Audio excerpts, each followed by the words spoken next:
I did my weekly trip to the grocery store the other day. There's this kind of bougie grocery store in my area where I go to get things for the week.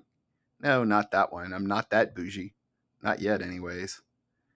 During the pandemic, I got into the habit of going to the store at weird hours to avoid people, and I'd forgotten this anxiety almost completely until that morning. In my 10-minute ride to the store, I ended up behind some of the slowest friggin' people. See, I'd left later than normal because I figured, what's the hurry? Now these butts are plugging up the road.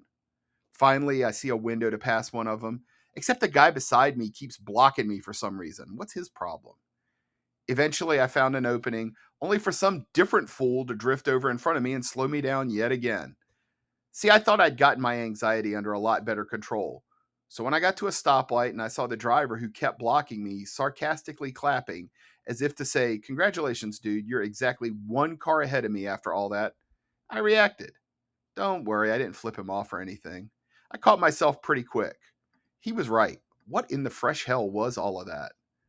I pulled into the store parking lot, centered myself, calmed the hell down, and got about my shopping. Within 2 minutes, I saw someone I haven't seen in real life in quite a while. This is someone I've known for a long time and someone whose opinions I trust implicitly. He sees things I don't see, mostly because the things he sees aren't things I'd ever look for. If that makes any sense. We talked for maybe 5 minutes, work stuff, home stuff, anxiety, this podcast. It'd been since during the pandemic or before maybe when we'd run into one another like that. He mentioned he'd reached the point where he'd rather sleep in and take his time than get to the store super early. I told him I'm not there yet myself. I wasn't good with crowds before the pandemic, and the pandemic certainly didn't make anything better. I shopped later that day than most weeks, and maybe the holiday season, when everybody is shopping, might not be the time to pressure test the whole anxiety thing. Not just yet, anyways. We said our goodbyes. I wrapped up my shopping. No big deal. The anxiety thing would get to me if I allowed it to, but we're staying positive.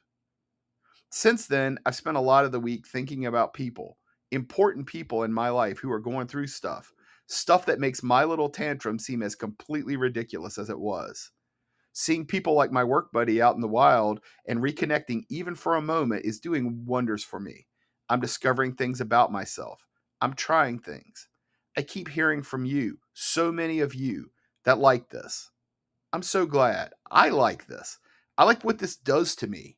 I mean, sure, I'd love to bang one of these out without crying all over the goddamn place. Way to sell the solid mental health angle, boss.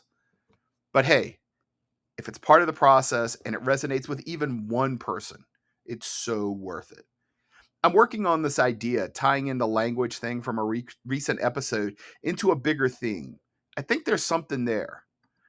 I hear musicians talk about it, and I know it's a part of the creative process. It's like everyone's reading one another's minds.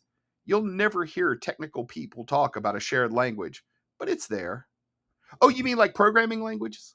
No, silly. I'm talking about the language, the unspoken words, reactions, nods, emotions that are all part of the creative process. You see, technology is my muse for now. This thing is my outlet. I'll try and find the words to better articulate this concept one day. Or not. Take care, everyone.